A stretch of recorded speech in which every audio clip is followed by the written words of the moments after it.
E aí, gente boa, eu sou Marcel Melinsky, esse é o Nerds contra o Tempo, e hoje a gente vai ver um pouco sobre a Revolução Cubana, como ela foi retratada em filmes e jogos como o Call of Duty Black Ops e o Poderoso Chefão 2.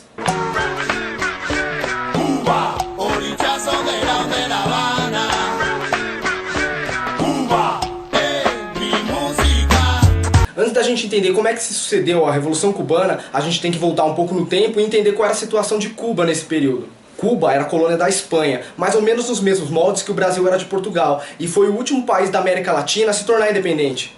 Cuba só se tornou independente no ano de 1898, e com isso ela contou com a ajuda de outro país que já tinha sido colônia, os Estados Unidos. Na real, os Estados Unidos eles não ajudaram Cuba porque eles eram bonzinhos, não. Eles ajudaram porque eles tinham interesses econômicos no país. E para poder controlar melhor Cuba, os Estados Unidos incluem uma emenda na Constituição do país, chamada Emenda Platt, que basicamente dá liberdade para os Estados Unidos interferir militarmente na política de Cuba, caso ele se sinta ameaçado.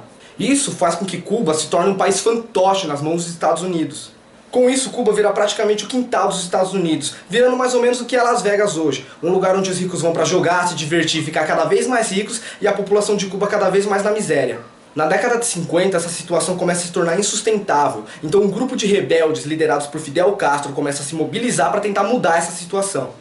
O Fidel era formado em Direito, e a primeira vez que ele tenta organizar um levante contra o governo do Fulgêncio Batista, ele é preso, e depois que ele é libertado, ele vai viver no México, em 1956. Lá, o Fidel conhece um médico argentino chamado Ernesto Guevara, mais conhecido popularmente como Che Guevara. É nesse momento que o Fidel começa a se organizar e receber treinamento em táticas de guerrilha. A guerrilha é um tipo de guerra diferente, que ela é especializada em atacar, se esconder e desaparecer antes que o cara que foi atacado perceba o que aconteceu. O Che Guevara se mostra muito habilidoso no manejo de armas e em estratégias de guerrilha, então ele acaba se tornando um dos cabeças da Revolução Cubana. Se você quiser conhecer um pouco mais sobre a história do Che Guevara, tem um filme muito bom chamado Diários de Motocicleta, que conta a juventude dele e a viagem que ele fez pela América Latina. Nessa viagem ele descobre como o imperialismo norte-americano é prejudicial para os países de terceiro mundo. Aleja a los enfermos de los sanos. Una revolución sin tiro. No, tá louco, meu. Tem também dois filmes muito bons estrelados pelo Benício Del Toro, chamado Che e Che 2, que conta mais a história do Che depois que ele se torna um guerrilheiro. Voltando a falar do Fidel, assim que ele retorna para Cuba, ele consegue se esconder numa região montanhosa e montar uma rádio pirata. De lá, ele transmite discursos e ideais revolucionários. Com isso, pouco a pouco, ele vai conseguindo adeptos à sua causa, e esses adeptos ele começa a treinar como soldados, em treinamento de arma e em táticas de guerrilha. Mesmo o exército do Che Guevara e do Fidel Castro tendo bem menos gente que o exército do Fulgêncio Batista, no dia 31 de dezembro de 1958, o exército do Fulgêncio é rendido. Com isso, os rebeldes chegam ao poder, e os americanos da elite que estavam lá comemorando o Réveillon tratam de vazar de Cuba. Essa cena é retratada no filme Poderoso Chefão 2.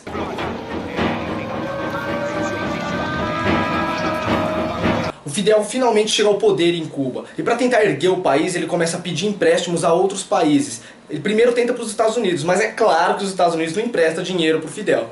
Então quem é que vai quebrar o galho do Fidel? A União Soviética. Para o desespero dos Estados Unidos, Cuba se torna um país socialista, e para piorar a situação ainda, o Fidel toma para ele todas as empresas norte-americanas que estavam lá. Aos poucos, o Fidel vai começar a mandar para fora toda aquela galera que ele achava que não seria produtiva para o país, por exemplo, criminosos e prostitutas. E também tinha uma boa quantidade de gente que queria vazar do país porque não curtiu o novo sistema político. O nosso querido Tony Montana é um dos caras que saem fora de Cuba. I'm not gonna get a scar like that, ain't impossible. This was when I was a kid. No começo, os Estados Unidos estavam recebendo de braços abertos todo cubano que queria sair de Cuba e ingressar nos Estados Unidos. Mas depois que eles perceberam que estava chegando cubano pra cacete, eles começaram a tornar as leis de imigração um pouco mais rígidas. Os Estados Unidos não ficou nada feliz com a amizade entre Cuba e a União Soviética, então começaram a acontecer alguns atentados à vida do Fidel. Entre vários atentados que houve à vida dele, talvez o mais conhecido seja o da Baía dos Porcos. Essa empreitada é retratada no jogo Call of Duty Black Ops, onde você é o soldado Alex Manson e tem a missão de assassinar Fidel Castro. Talking to you.